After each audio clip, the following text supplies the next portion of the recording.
বন্ধুরা, কেউ একজন ঠিকই বলেছেন যে চিন্তা ও চিতার মধ্যে শুধুমাত্র এক বিন্দুর পার্থক্য। এই দুনিয়ায় কিছু মানুষ কোনো কারণ ছাড়াই চিন্তা করেন, কোনো কারণ ছাড়াই নিজেকে এবং নিজের মনকে চিন্তিত করে তোলেন, আর এই চিন্তা আমাদের অসুস্থ করে তোলে। আজকের এই কাহিনীর মাধ্যমে আমরা জানব যে অযথা আমাদের কেন চিন্তা করা উচিত নয়। এক গ্রামে এক কৃষক বসবাস করত। ওই কৃষকের খুবই খারাপ একটি অভ্যাস হয়ে উঠেছিল, আর এই অভ্যাস হল কোনো কারণ ছাড়াই চিন্তা করা। সে সব সময় কোনো না কোনো জিনিস কিংবা কোনো না কোনো ব্যাপারকে নিয়ে চিন্তা করতে থাকত। সে সব সময় এটা ভাবত যে আমার সঙ্গে কোনো খারাপ কিছু হয়ে যাবে না তো। যেখানে তার জীবনে এখনো পর্যন্ত সবকিছু ঠিকঠাকই চলছিল, তার কাছে একটি বড় জমি ছিল যার মধ্যে খুব ভালো ফসল ফলত। চাষবাস করার জন্য দুটি গরুর গাড়ি ছিল, একটি ভালো ঘর ছিল, এক স্ত্রী ও 2 ফুটফুটে সন্তান ছিল।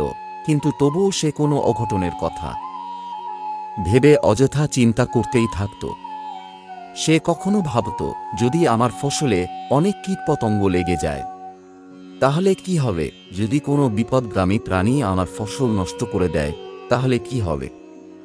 যদি খরা হয়ে যায় কিংবা যদি অনেক বৃষ্টি হয়ে যায় তাহলে আমার ফসল খারাপ হয়ে যাবে। এইভাবেই সে ভবিষ্যতের আরও অন্যান্য ব্যাপার নিয়ে ভেবে অযথা চিন্তায় ডুবে থাকত। যেমন চাষের সময় যদি আমার বলদের শরীর খারাপ হয়ে যায়, আমার বাচ্চাদের ভবিষ্যৎ কেমন হবে? বৃদ্ধ অবস্থায় আমার কোনো বড় রোগ হয়ে যাবে না তো? বৃদ্ধ অবস্থায় আমার ছেলেরা আমার খেয়াল রাখবে কিনা ইত্যাদি। নিজেরে ক্রমাগত ফালতু চিন্তা করার কারণে তার এখন কোনো কিছুই সহজ বলে মনে হতো না, আর এখন তার কোনো কাজে মন লাগতো না। তার স্ত্রীও এ ব্যাপারটা অনুভব করে যে তার অযথা চিন্তা করার অভ্যাস হয়ে গেছে। সে তাকে অনেকবার বোঝানোর চেষ্টা করে যে তুমি ফালতু চিন্তা করা ছেড়ে দাও, কিন্তু তার বোঝানোতে কোনো কাজ হয় না।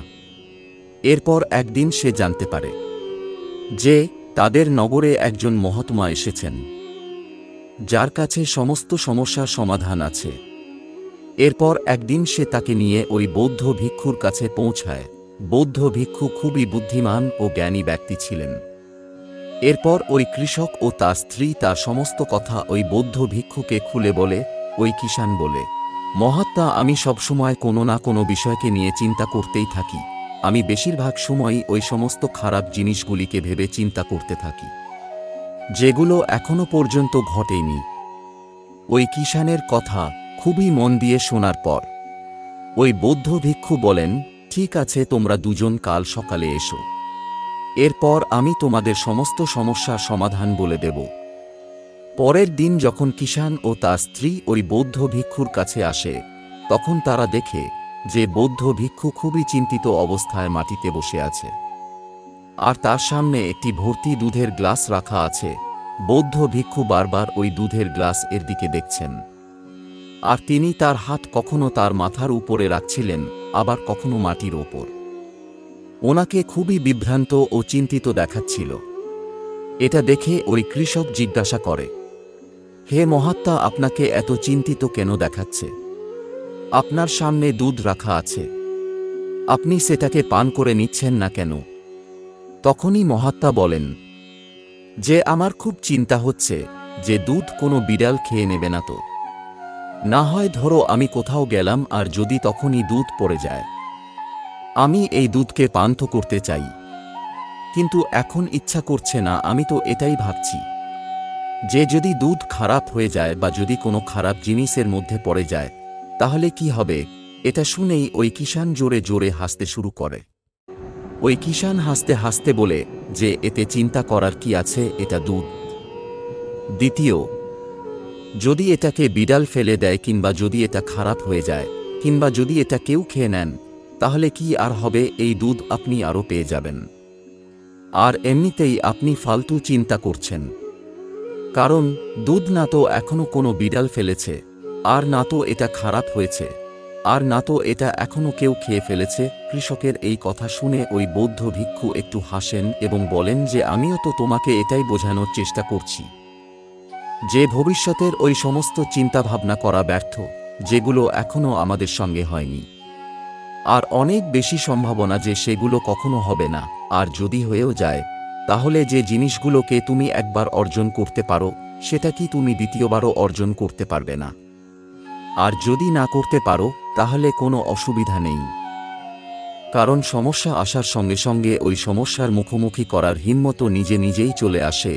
এই কথাটা শোনার পর ওই কৃষকের মনে হয় যেন কেউ তার গালে থাপ্পড় মেরে তার ঘুম ভাঙিয়ে দিয়েছে। সে অনুভব করে সেও তো এই ভুলটাই করছে, সেও তো ভবিষ্যতের ওই সমস্ত ঘটনাকে ভেবে চিন্তিত হচ্ছে যেগুলো এখনো পর্যন্ত ঘটেনি, আর হতে পারে সেগুলো কখনো ঘটবেও না। এরপর কৃষক ওই বৌদ্ধ ভিক্ষুর চরণে লুটিয়ে পড়ে এবং বলে, মহাত্মা, এত সহজে আমাকে আমার ভুল ধরিয়ে দেওয়ার জন্য আপনাকে অনেক অনেক ধন্যবাদ। আমি আজ থেকে কোনো কারণ ছাড়া আর কখনোই চিন্তা করব না। জাপানে একটি কথা প্রচলন আছে যে, যদি তুমি চলছো তাহলে চলতেই থাকুন, যদি তুমি খাচ্ছ তাহলে খেয়েই চলো, কিন্তু একটা সময় তুমি শুধু একটাই কাজ করো, চিন্তা করবে না। এই প্রচলিত কথাটি আমাকে অবাক করে দিয়েছে।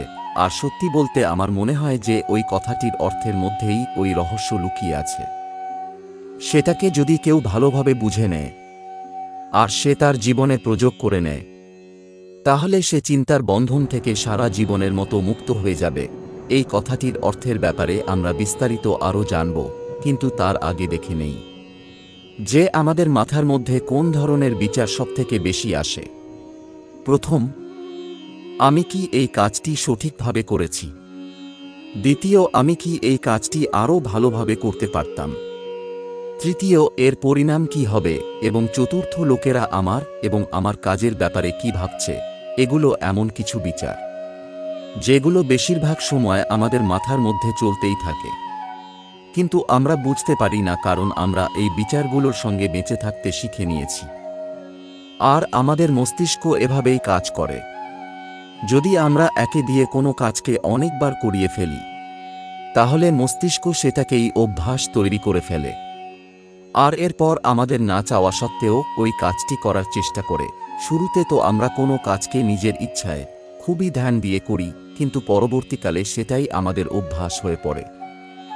আর এরপর আমরা শুধুমাত্র অজ্ঞানতার বশে ওই কাজ দেখে কিছু না ভেবেই করে চলি।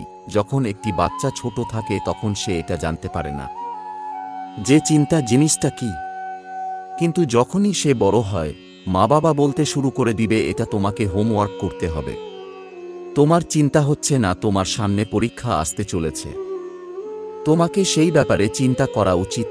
এইভাবেই না জানি কত এমন জিনিসের জন্য ওই বাচ্চার আশেপাশের লোকেরা তাকে চিন্তা করার জন্য বলে।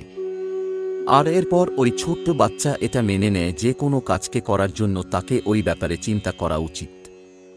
আর এরপর সেও কোনো কাজের বা ঘটনার ব্যাপারে বারবার চিন্তা করতে শুরু করে দেয়।